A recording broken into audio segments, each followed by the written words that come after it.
بسم الله الرحمن الرحیم. ورونو د الله جل شانه بندگانو ته یو نصیحت او د یو عبرت خبره کوي.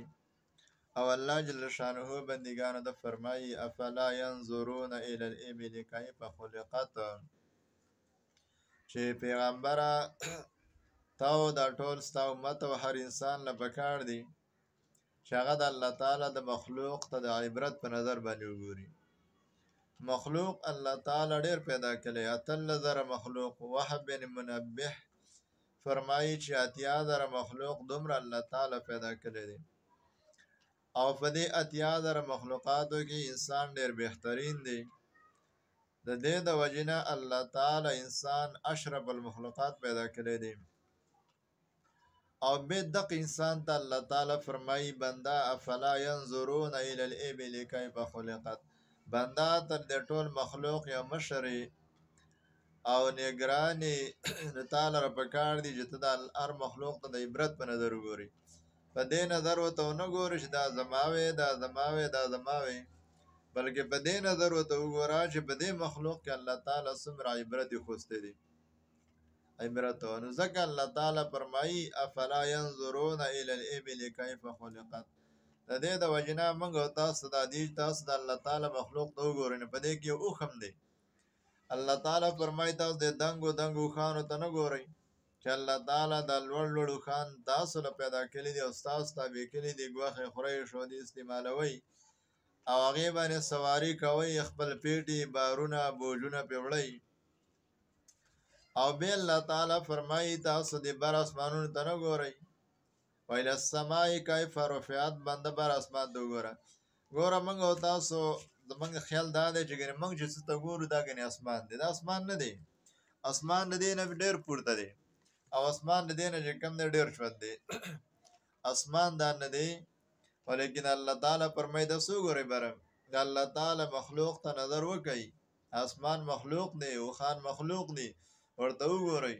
هېڅ نیمګړتیا پکې نشته. د کوم وخت نه چې الله تعالی پیدا کړی دی نو هغه شانته دی او هغه شانته دی، نه بدلیږي نه رالویږي، نه د چا نه خرچه غواړي، نه چې کوم دی څه د بلۍ او د بیټرۍ چارج غواړي، هېڅ نه غواړي. الله پیدا کړی د الله تعالی مخلوق دی.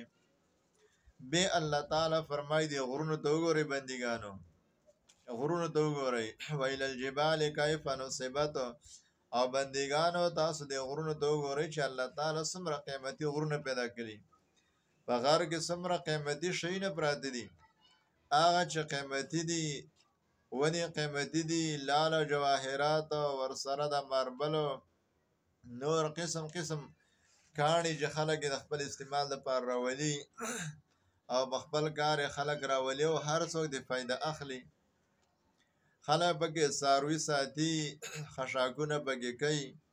الله تعالی فرمایي بنده دا دې ته وګوره، دې ته نه ګورې، دا د الله تعالی مخلوق دی. او دا دنګ غرونه دا میخونه دي، دا د الله تعالی میخونه دي چې په ځمکه باندې والي او ځمکه په دې باندې ودرولې ده. د الله تعالی هر کار کې عبرت دي. نو موږ او تاسو د غرونو ته وګورو چې غرونو کې د موږ دپاره څومره پیدې دي، او بیا دا نتیجه دې نه روباسو چې دا غر د موږ دپاره الله پیدا کړو، د اسمان یې د موږ دپاره پیدا کړو، د ځمکې د موږ دپاره پیدا کړه، د اوښان یې د موږ دپاره پیدا کړه، د موږ یې سره لپاره پیدا کړي ستو. راځئ چې دا تپوس موږ او تاسو د قرآن نه وکړو چې الله تعالی او قرآن موږ د څه وایي. تاسو مې سره لپاره پیدا کړي ستئ، د زمیندارو دپاره، که د کاروبار دپاره، که د تجارت دپاره، که د دوکاندارۍ دپاره، او که د کور د آبادولو دپاره، او که د زمیندارو کولو دپاره. نه، الله فرمایي وما خلقت الجن والانس الا ليعبدون. ما انسانان او پیران څومره چې پیدا کړي دي نو دا الله تعالی فرمایي ما د خپل عبادت دپاره پیدا کړي دي. د ټول مخلوق د بنده تابع، دا بنده به د الله تابع. موږ او تاسو ټول مخلوق به د انسان تابع، ځکه انسان شهزاده دی، ټول مخلوق مشر دی. او به انسان به خپل سر الله ته ښکته کوي، انسان به خپله سجده الله ته کوي، ځان به الله ته عاجزه ګڼي چې الله ته مې رب زه دې بنده یم، زه ستا عاجزه بنده یم. ځان به انسان الله ته عاجزه کړي، د الله له طرف نه به انسان ته هغه انعامات ورکړلی شي چې کوم انعامات الله تعالی د بنده سره وعده کړې ده، نو لهذا موږ او تاسو سره پکار دي چې موږ او تاسو څه ته ګورو، چې د عبرت په نظر ورته وګورو. ګوره یو ونه ده، تاسو ته به د مثال وم، یو ونه ده. ونې ته څوک ګوري، ترکاڼو ته په دې نظر ګوري چې په دې کې څومره پاړ دی او څومره تختې دی او څومره چې کوم دی برګې دي، او ورسره نو موږ او تاسو په دې نظر باندې وګورو چې په دې ونه کې د الله تعالی څومره عبرتونه دي. په دغه نظر ورته وګورو، چې څه ته ګورو، د عبرت په نظر ورته ګورو. دغه مطالبه د موږ اساس نه کوي، نتیجه دې د اخذ کوو. دې مطلب څه دی؟